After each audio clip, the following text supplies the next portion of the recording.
What does success look like? Well, success looks like you have positive expected value, right? In poker, the simple way to summarize that is your opponent, let's just say you and I are playing, are going to make a bunch of mistakes. There's a bunch of it that's going to be absolutely perfect. And then there's a few spots where you make mistakes. And then there's a bunch of places in the poker game where I play perfectly and I make a few mistakes. Basically, your mistakes minus my mistakes is the edge, right? That's how poker works. If I make fewer mistakes than you make, I will make money and I will win. That is the objective of the game. Translate that into business. You're running a company. You have a team of employees. You have a pool of human capital that's capable of being productive in the world and creating something. But you are going to make mistakes in making that. Maybe it doesn't completely fit the market. Maybe it's mispriced. Maybe it actually doesn't require all of the people that you need, so the margins are wrong. And then there's the competitive set of all the other alternatives that customer has. Their mistakes minus your mistakes is the expected value of Google, Facebook, Apple, etc. Okay? Now take investing.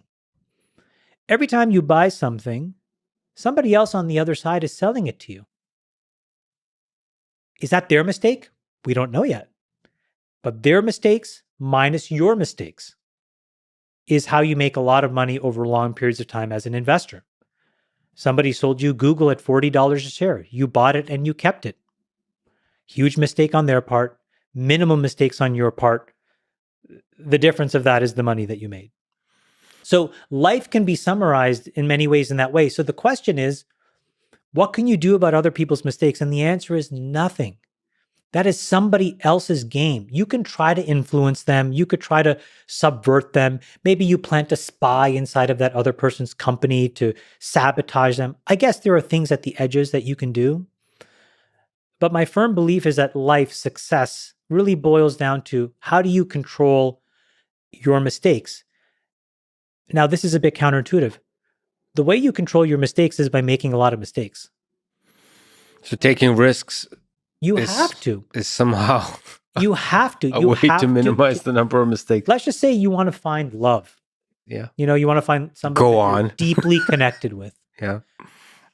Do you do that by not going out on dates and Yes. Okay, Sorry. You're the only person that thinks that's the answer to that question. I'm joking. No, but you know what I mean? Like, you have to date people. You have to open yourself up. You have to be authentic, and like you give yourself a chance to get hurt. Yes. But you're a good person. So you know what happens when you get hurt? That is actually their mistake. Okay? And if you are inauthentic, that's your mistake. That's a controllable thing in you. You can tell them the truth, who you are, and say, here's my pluses and minuses. My point is, there are very few things in life that you can't break down, I think, into that very simple idea. And in terms of your mistakes, society tells you don't make them because we will judge you and we will look down on you. And I think the really successful people realize that actually, no, it's the cycle time of mistakes that gets you to success. Because your error rate will diminish the more mistakes that you make. You observe them, you figure out where it's coming from. Is it a psychological thing? Is it a, cognitive thing? And then you fix it. So the implied thing there is that there's in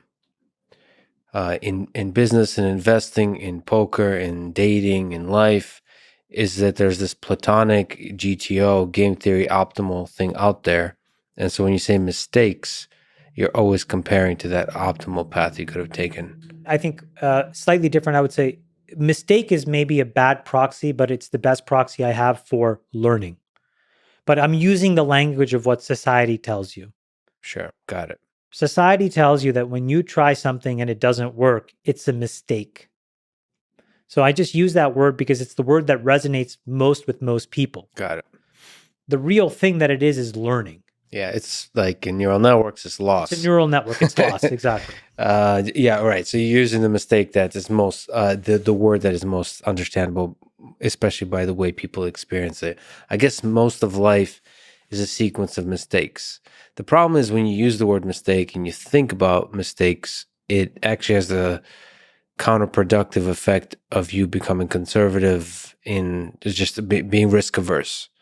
So that's if you flip it and say try to maximize the number of successes, somehow that leads you to take more risk.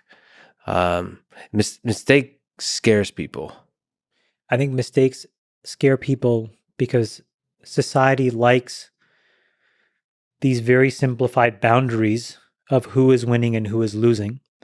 And they want to reward people who make traditional choices and succeed. But the thing is, what's so corrosive about that is that they're actually not even being put in a position to actually make a quote unquote mistake and fail. So I'll give you if you look at like getting into an elite school, right? Society rewards you for being in the Ivy Leagues in a way that, in my opinion, incorrectly, doesn't reward you for being in a non-Ivy League school. There's a certain level of status and presumption of intellect and capability that comes with being there. But that system doesn't really have a counterfactual because it's not as if you both go to MIT and Ohio State. And then we can see two versions of Lex Friedman so that we can figure out that the jig is up and there was no difference. Right? And so instead it reinforces this idea that there is no truth-seeking function. There is no way to actually make this thing whole. And so it tells you, you have to get in here. And if you don't, your life is over. You've made a huge mistake.